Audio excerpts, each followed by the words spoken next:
Pato, si Katukayo.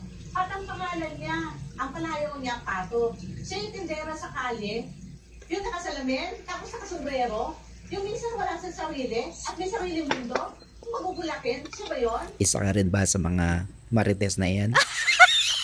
Or isa ka lang sa mga nanonood ng teleserye na ito? Basta ako, akain ako ng nilagang saba. Paborito ko to pang merienda. Pag may isa ka nito, mabigat din kaya sa tiyan. Sigurado namang mabubusog ka. Wow! Ganito ang kadalasang merienda namin nung kami bata pa. Pag may kinayod na niyog, ihahaluan ng asukal ay panama na iyan. At tambalan pa nitong kape na ganito. Pero syempre, mas masarap yung kapeng barako. Nice! At talagang mabubusog ka pag nakakain ka nitong mga 3 piraso.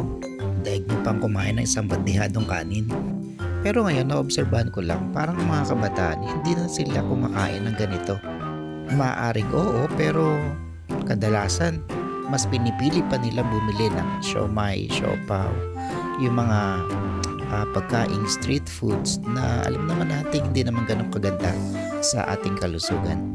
O sige nga, sabihin mo sa akin kung kumakain ka pa ng ganitong uri ng pagkain kapag merienda, almusal, tanghalian, o kahit hapunan.